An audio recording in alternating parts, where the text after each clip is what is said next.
Sandali lang, War, ha?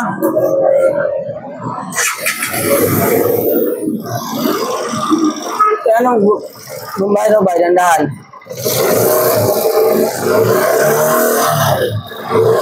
Pagtakbo mo, may nakaskas? Oo.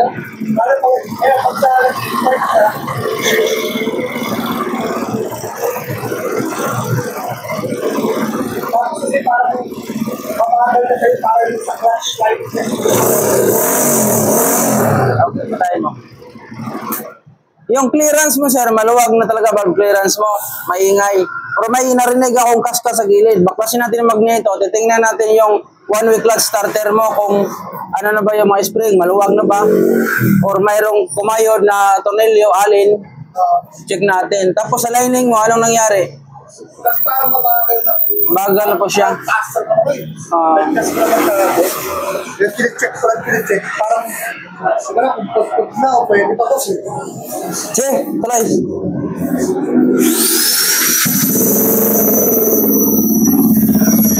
Okay naman. Wala kang din nato pod-pod ng lining. Oo. Palamigin mo muna kay mainit. Maya-maya mo na kaya kay mainit pa. Ako.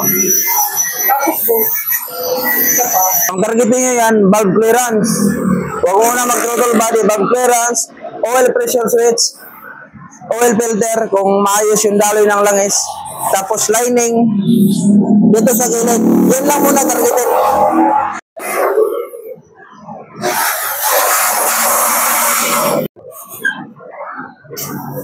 Oh, dandahan ba eh? Dandahan, sangat. Kasi yung old na klaseng ano yan, fuel pump.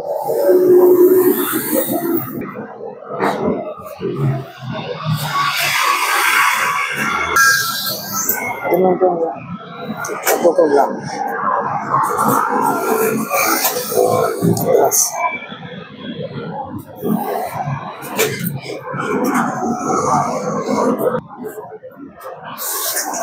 Nalagaan ba ito sa maintenance, sir? Na ilang taon na to? Ha? Dapat dito, kailangan palitan to sa ganito.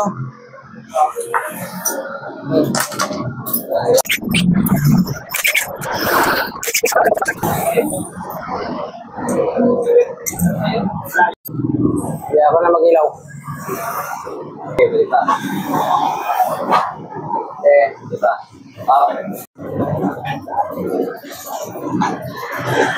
Grabe, luwag ba? Sobrang luwag.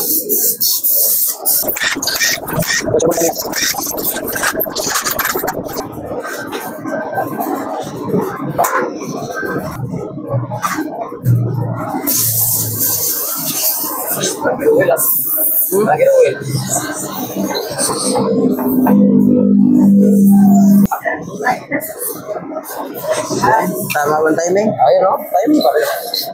Sintro-sintro yung timing. Kahit doon magdukot. Yung alam, pahirapan magdukot. Sa mga finish 200, pag top bid kayo, kahit sa mga 180, mayroon dito. Pag naka-timing yan, yung piston dito.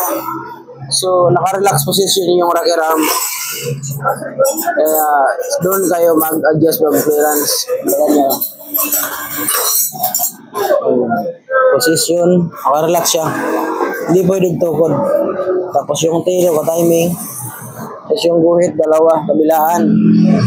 Gitna. Tapos timing, top dead. Dahil dapat ay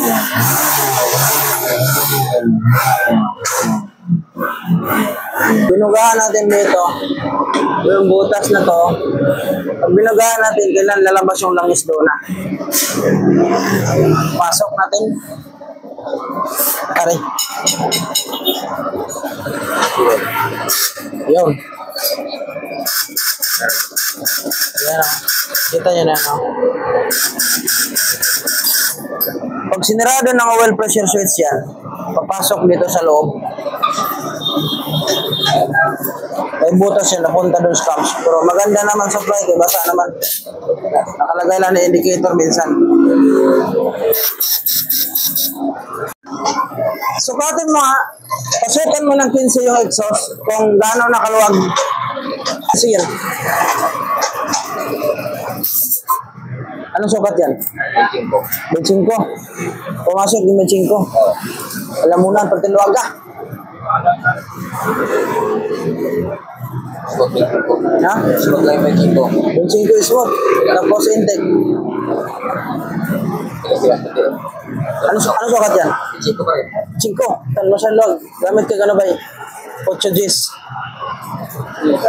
8 Gs gamitin mo. Yung swabe lang. Abay, pero siyang makina. Kailangan ka dito. Kailangan lagi ito, laga. Yan, naiwan oh. Bay, naiwan bay. Tanggalin mo lang doon sa loob. Yung rubber. Yan, tanggal na. Yan na yung pag nabulok na yung filter. Yan yung mangyari ah.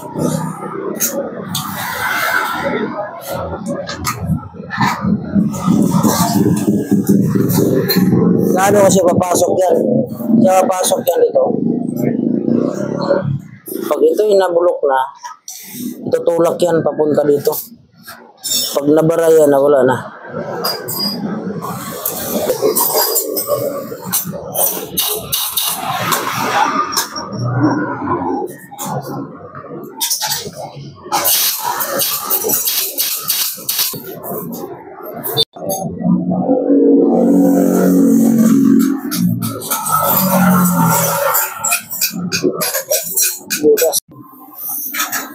Dito, clutch lining. Punpo na yung kanyang lining.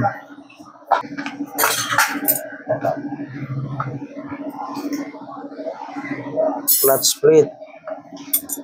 Lining, wala talagang hatak yung motor niya.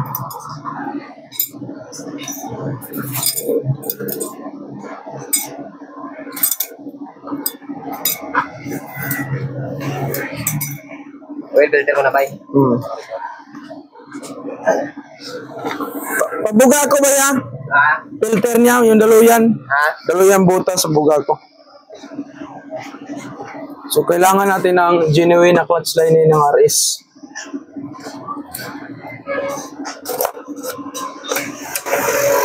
Wala na lining mo, sir. Yung lining mo, sir, wala na.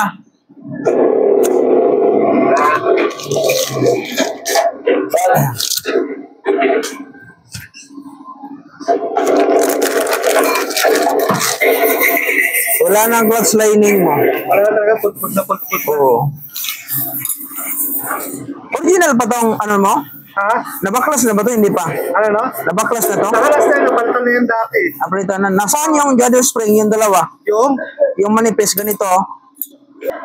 Yung ganitong dalawa, wala binigay sa'yo? Wala naman. Wala? Wala. Lagyan natin kasi stock to niya eh. Pinalitan na siguro kasi baka walang stock. Kaya pag bumili ka kasi ng genuine, may kasama to. Kailangan yung partner nito. Nandyan yung partner. Dati dapat, plain yan dati. Plain na. Yung latest lumabas, ano na sa pag... Dapat may kamay pa yan. Bay, pasoyar ako, bay, ng ano, bay, clutch hub. Lang. Okay. Okay.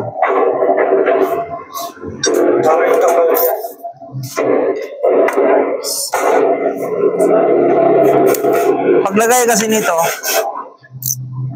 kailangan mayroon talaga manipis. Kasi, una kasi yan, Para sakto lang siya sa ano. Sakto niya, dapat may yan. Dapat parang alawas. kahit saan dito ka na, kailangan tataob siya. Tapos tihaya ito isa. Pero dati yan, yung latest na kasi ito, kaya ganyan, puro ganyang design. Dati plain kasi yan.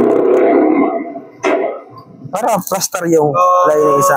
May ganun siya dapat. Saka ka maglagay ng plate. Saka maglalagay ng mga. So ganyan lang mag-alternate maglagay ng clutch lining. Okay. Maganda na tong hatak nito. Halata kasi walang hatak talaga, oh. Wala na. Kasi kung may kulang na. Oo. Hindi. Kompleto naman siya. Ang ginawa lang, ito na dinagdag. Okay pa rin ang resulta kasi genuine mang nilagay.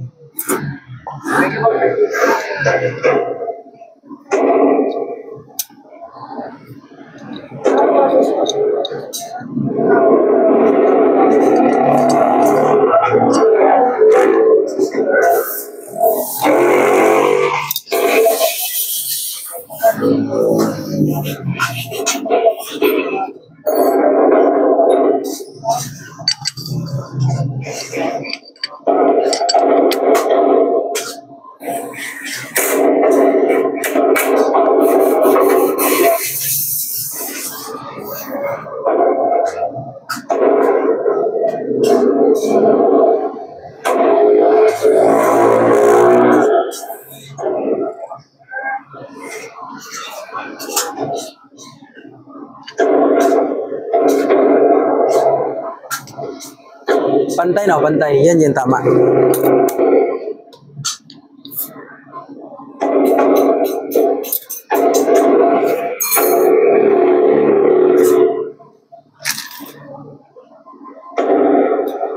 Captured natin ah.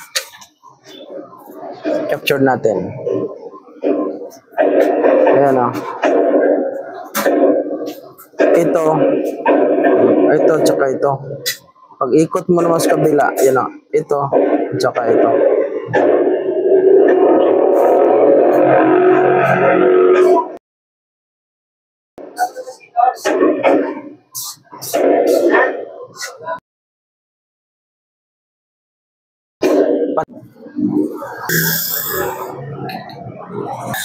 Kumalas siya. Dami talaga nagka-issue ganito. Pusa siya kalas. Hindi naman to nagalaw, di ba? Wala pang gumalaw nito.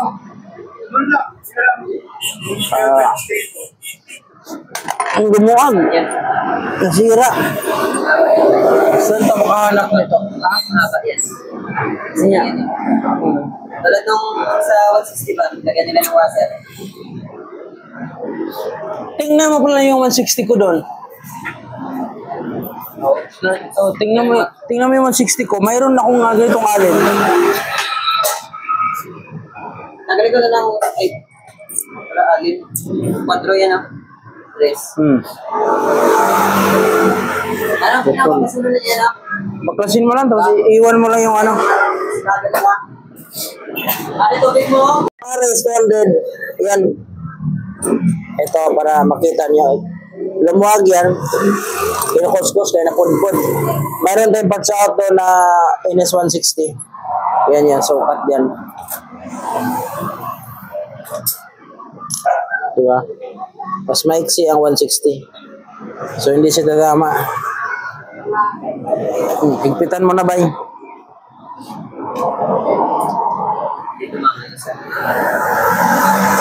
Si Bay na bala dyan. Palitan natin ang genuine filter na tune up clearance.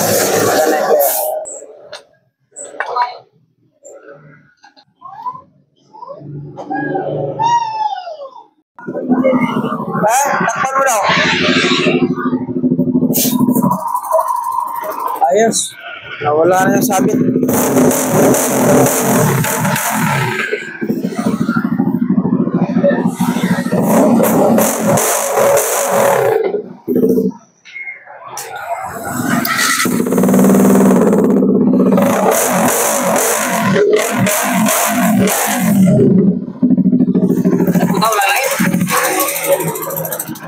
Walang lang sa imong ilong.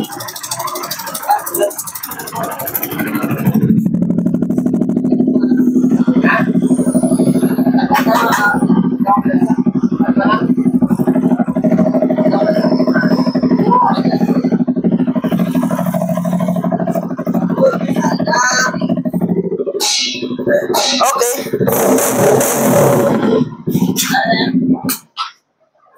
Solve problema. Welcome